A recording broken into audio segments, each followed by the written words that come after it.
Beaucoup pensent que Shisui Uchiha bat Minato juste parce qu'il possède le Koto Amatsukami. Mais ils oublient un détail monstrueux pour contrôler Minato. Encore faut-il réussir à le toucher mentalement avant qu'il ne termine le combat. D'un côté, tu as Shisui, le génie absolu des Uchiha. Une vitesse si folle qu'on le surnommait Shisui, le téléporteur.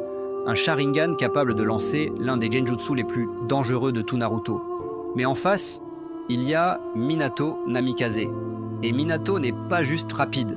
Le Hiraishin n'est pas une grande vitesse physique. C'est de la téléportation instantanée. La différence est énorme. Shisui peut suivre des mouvements, mais Minato peut littéralement disparaître d'un endroit et apparaître derrière toi, sans trajet entre les deux. Et là où le combat devient terrifiant, c'est que Minato est aussi un monstre d'analyse. En quelques secondes, il comprend les capacités adverses, pose ses marques, prépare ses angles morts et termine le combat avant même que l'ennemi comprenne ce qui se passe. Le vrai problème pour Shisui est simple. Le Koto Amatsukami est une technique ultime, mais elle demande une fenêtre d'utilisation.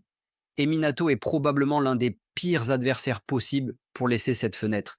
Maintenant, soyons honnêtes, si Shisui place son genjutsu dès le début, il peut gagner.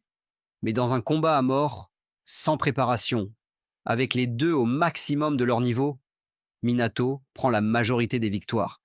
Parce qu'à la fin, la vitesse de Shisui impressionne les ninjas.